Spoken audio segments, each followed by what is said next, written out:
Olá, gente, tudo bem? Então, hoje eu quero passar aqui para falar com vocês sobre um assunto bem interessante, um pouco polêmico, quando a gente trata de ansiedade, que é aquela dúvida, né? Afinal de contas, isso é alguma coisa, alguma doença física?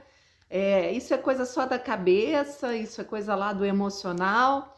Ou afinal de contas, isso é uma coisa espiritual, né?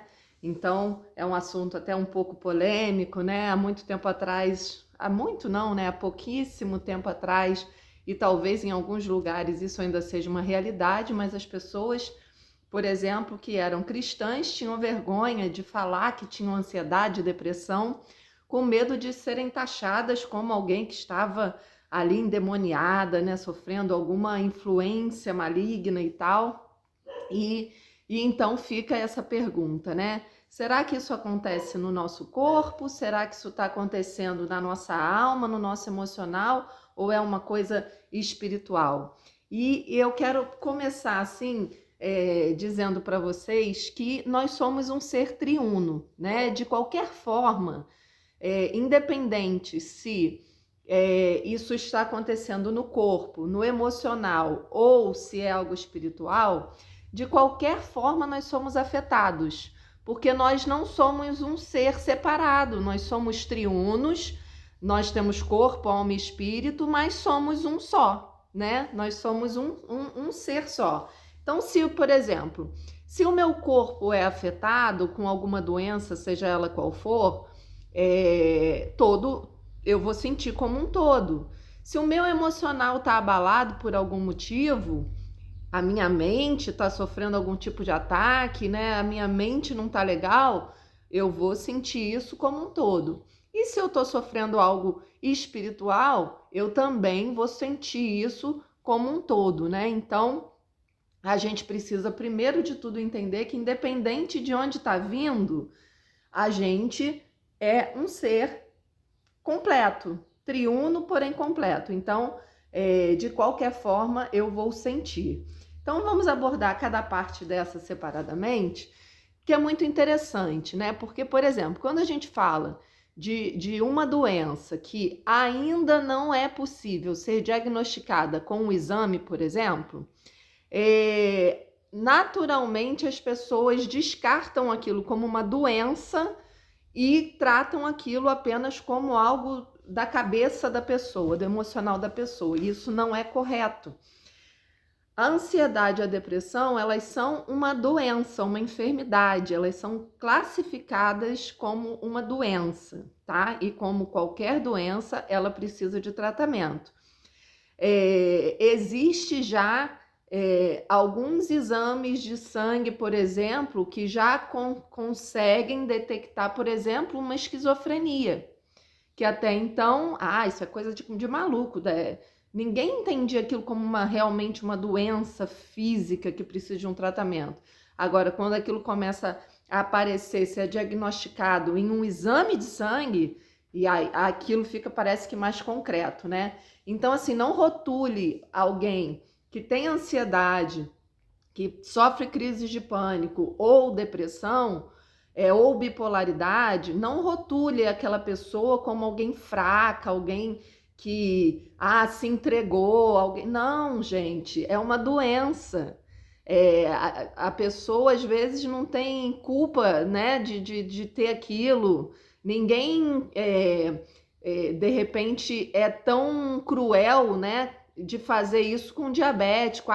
Você se entregou a essa diabetes. Ninguém é cruel de fazer isso com alguém que é cardiologista. Você se entregou a essa hipertensão. Mas quando se trata de depressão, ansiedade, crises de pânico ou qualquer outra doença mental, as pessoas rotulam e tratam aquela pessoa como alguém fraco, como alguém que se entregou àquilo.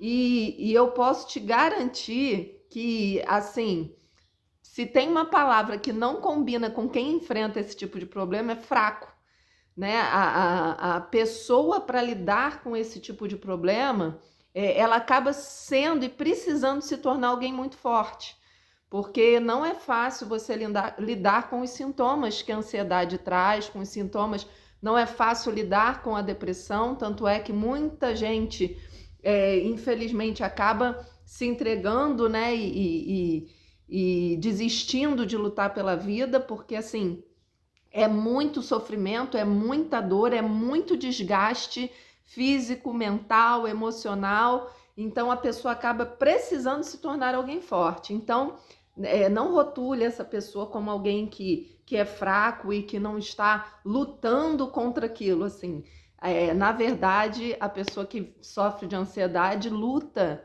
desde a hora que acorda até a hora que vai dormir com seus próprios pensamentos. Então, isso é muito desgastante, é muito cansativo. E a gente precisa saber, quando se fala de corpo, que uma disfunção hormonal pode causar ansiedade, pode causar pânico, pode causar depressão. Porque quando, por exemplo, você tem casos de mulheres que têm depressão pós-parto. Por quê? Porque os hormônios dela foram alterados ali pela gravidez, pelo nascimento do bebê, e a mulher, por um período ali, até que os hormônios se ajustem, ela sofre de depressão pós-parto. Então, olha como tem a ligação dos hormônios com a questão do emocional da pessoa, né?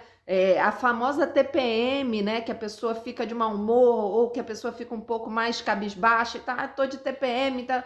Hormônio mexendo ali. Tanto é que existem muito mais mulheres que sofrem de ansiedade, de depressão do que homens.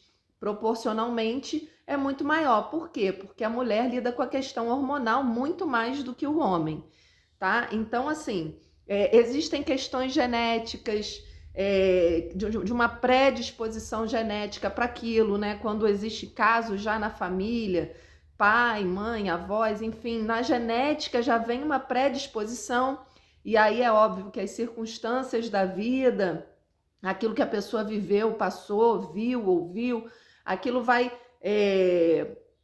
cooperando, né, para que aquela ansiedade ou depressão, aquilo venha a se desenvolver. Então, assim, existe uma baixa de serotonina, que são neurotransmissores, né, questão mesmo química cerebral que influenciam nessa questão. Então, assim, Michele, a minha ansiedade, a minha depressão, ela pode ser algo físico do meu corpo, ela pode ser uma questão patológica? Pode. Ela pode ter a ver com a sua química, com a sua genética, ela pode ter a ver com a questão hormonal. Então, assim, por isso que entra a questão do tratamento.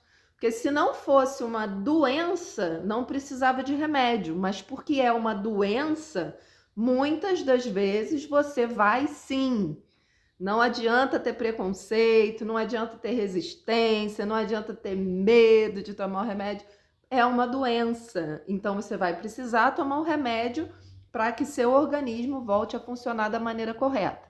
Ok? Então essa é uma parte muito importante. Você saber que sim, é uma doença e que sim, você pode fazer um tratamento e ficar bom, e ficar controlado e equilibrar, né, aquilo que falta no seu organismo para que você fique bem, tá? Então, assim, essa vai ser uma série, né, de 3 vídeos que eu vou lançar aqui para vocês, falando dessas 3 áreas. Hoje eu tô falando do corpo, hoje eu tô falando da parte física, que envolve a ansiedade, o pânico, a depressão, a bipolaridade, seja lá qual for a disfunção que você tem. Então, hoje a gente está falando do corpo. Depois eu vou fazer um vídeo falando somente da parte do emocional, da alma, daquilo que envolve os ataques na nossa mente, as nossas emoções, como as nossas emoções influenciam no nosso bem-estar, na nossa saúde emocional também. Nós vamos falar um vídeo sobre isso e depois nós vamos tratar da parte espiritual, ok? Então acompanha aí esses 3 vídeos. Se esse conteúdo, gente, tem ajudado você, por favor, me ajude a alcançar outras pessoas, né? A internet é essa ferramenta, né? Essa rodovia gigante, enorme, onde a gente pode alcançar muitas pessoas, né? Então, faz muito sentido para mim, é muito importante para mim que vidas sejam alcançadas, que vidas sejam abençoadas e que pessoas entendam o que se passa com elas e como elas podem fazer para vencer isso, né? É um passo de cada vez, é um dia de cada vez, mas se de alguma forma eu puder alcançar e abençoar alguém, isso já vai ser precioso demais para mim. Então me ajude com isso, comente aí no vídeo, que isso ajuda o Instagram a distribuir, compartilha, joga no seu stories, enfim, me ajuda a divulgar isso para o máximo de pessoas possíveis, tá? Então, hoje nós falamos do corpo, em breve vou estar lançando para vocês um vídeo falando sobre o nosso emocional e nós vamos encerrar essa série de 3 vídeos falando da nossa área espiritual e se isso pode ser ou não. Eu, afinal de contas, estou endemoniada, Michele, porque estou com depressão, síndrome do pânico. Vamos ver no terceiro vídeo, ok? Espero vocês lá e que Deus abençoe. Não esqueça que das nossas feridas sai poder para curar. Que Deus abençoe vocês.